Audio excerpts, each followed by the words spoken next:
What's going on, everybody? It's JCDallas, and welcome to episode 1 of my WWE 2K17 Universe Mode. This is something that I've been wanting to do for a really long time now, and I'm finally ready to go ahead and get this one started.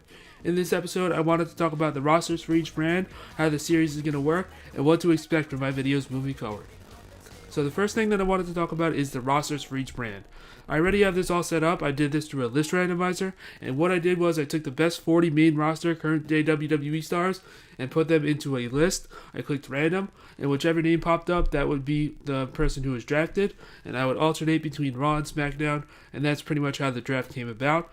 And then the next thing I did was I took the lower big card guys and also current NXT stars, and I put them into a separate list, and I did the same thing as before. I clicked random, and I alternated this time between NXT, Raw, and SmackDown. The reason why there was two different lists is because I didn't want established names to be on NXT, specifically names like John Cena, Brock Lesnar, or AJ Styles. I didn't want those guys to be on NXT because that just would have made things a little bit strange, and I just didn't want that to happen. So I figured two lists would be the best way to go about doing this. And I also made a list for the women. I included all the women, and I included all the tag teams on a separate list because I felt like that was the best way to go about doing this. I gave Raw and SmackDown 20 main roster stars, 10 women, and 5 tag teams to work with. NXT had 12 main roster stars, 8 women, and 4 tag teams, but they also have the entire Cruiserweight division. Now, in the real-life WWE, the Cruiserweight's on Raw, but I felt like with NXT having such a short roster, I felt like it would be best in NXT for my universe mode.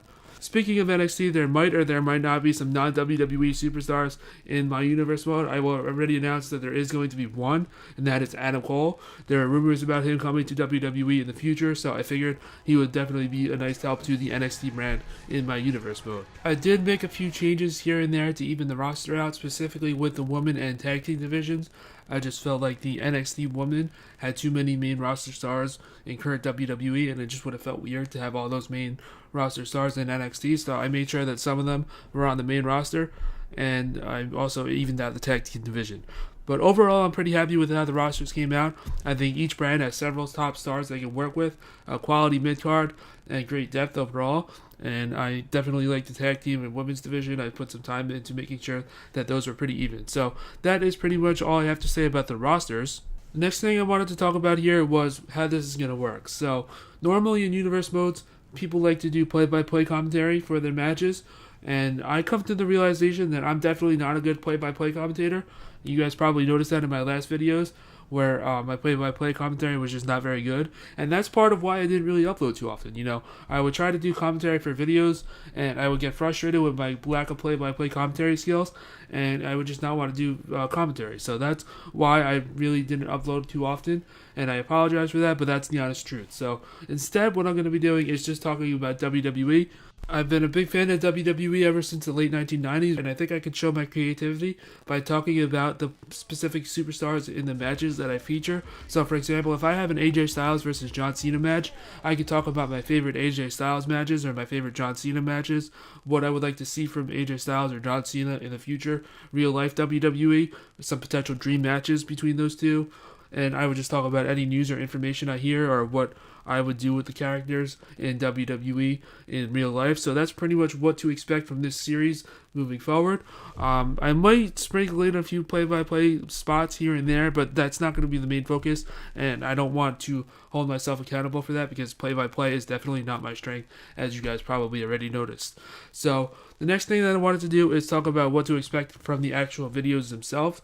So for Raw, SmackDown, and NXT, I will be showing one match per show. It'll usually be the main event or a big rival match or a title match or something worth seeing. And for pay-per-views, I'm going to be showcasing every match the way it should be because pay-per-views are supposed to be important. So that's what it's going to be. Pay-per-views are going to be definitely important in my videos. So that's pretty much what you should be expecting from this series moving forward. It'll definitely be different, but I think it has some potential to get very interesting. So the last thing that I wanted to talk about in this video was just how often I expect to be uploading videos. So ideally, I will be uploading 3 times a week, but I don't think that's realistic for me right now with my schedule with work and everything. So I'm going to try to upload at least twice a week, and sometimes more, sometimes less. But my goal for right now is twice per week, at least to start. And if things go well, I'll try to upload more frequently. But that's pretty much what you guys can expect from me. Thank you all for watching. I hope you enjoyed the video. If you did, please be sure to leave a like and subscribe if you're new. Until next time, I'm JCDallas signing out. Thank you all for watching.